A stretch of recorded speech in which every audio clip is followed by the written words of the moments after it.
is the funding bill.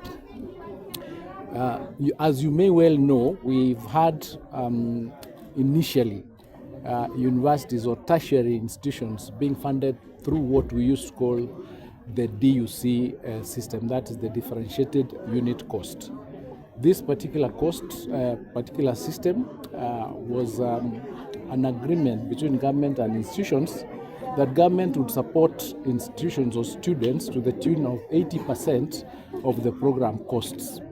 But because of difficulties in getting resources from the exchequer and from government, the government was only able to support institutions for many years up to the extent or up to the percentage of 37 to 40%, which led a number of our institutions to go into debt.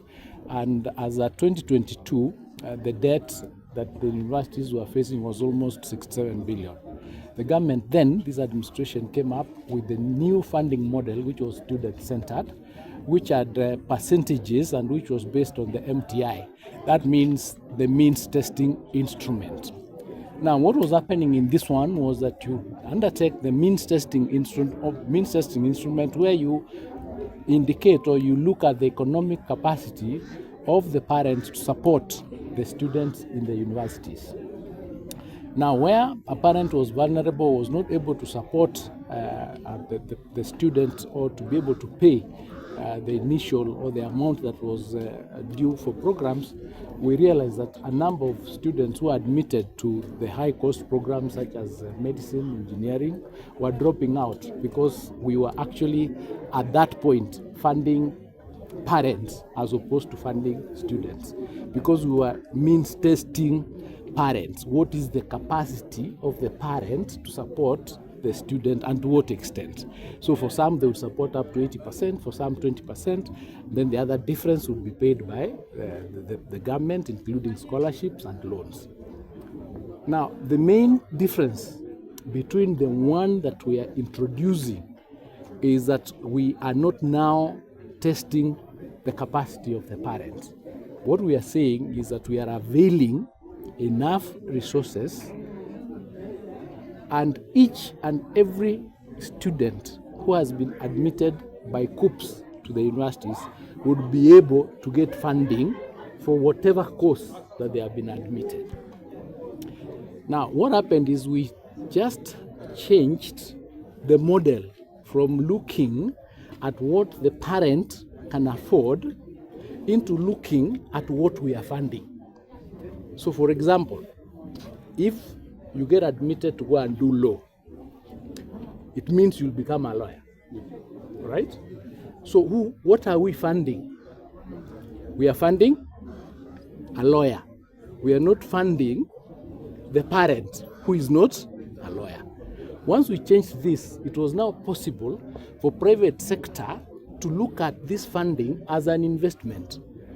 And when we had negotiations with the private sector, they said, if we look at it as funding a doctor, as funding a lawyer, as funding an engineer, as funding a teacher, then it becomes a bankable and fundable investment. So together with the money that the government is giving, in addition, we will be able to get resources from private sector to support the students themselves. So we then have enough money to support the students 100%.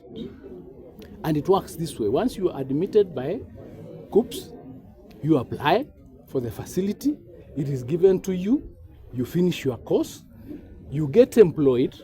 A year after employment, you start the repayment.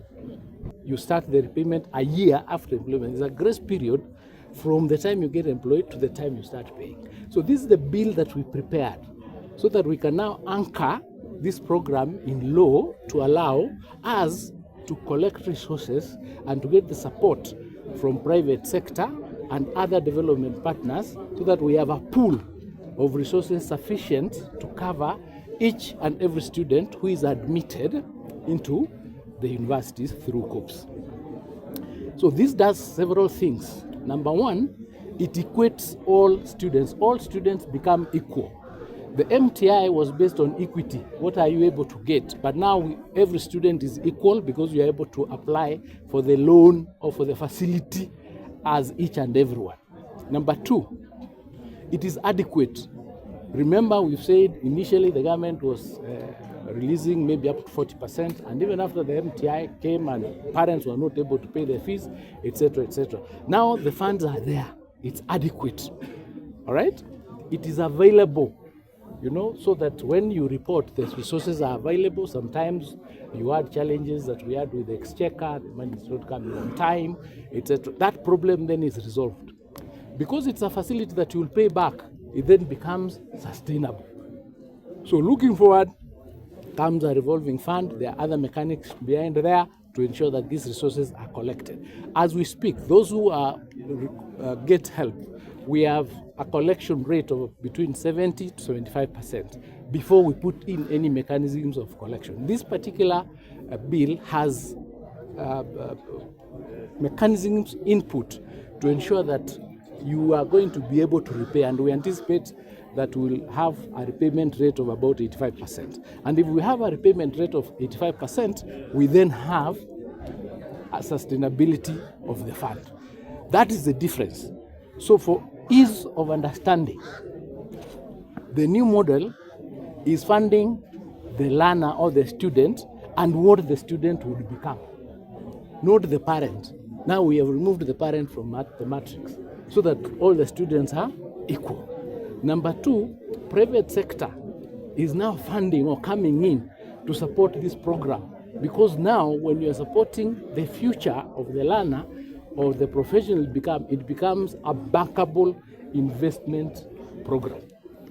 We've tweaked that. That's why we've been talking, if you've listened to us, that education is an investment.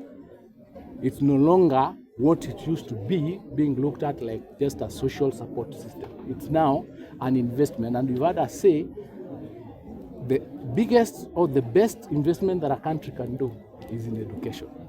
It will take effect immediately the bill comes into operation. So if the bill comes before September, then we take up that. If it comes after that. But at whatever level the bill becomes operational, we'll transition the students into that program. So we'll have a transition period.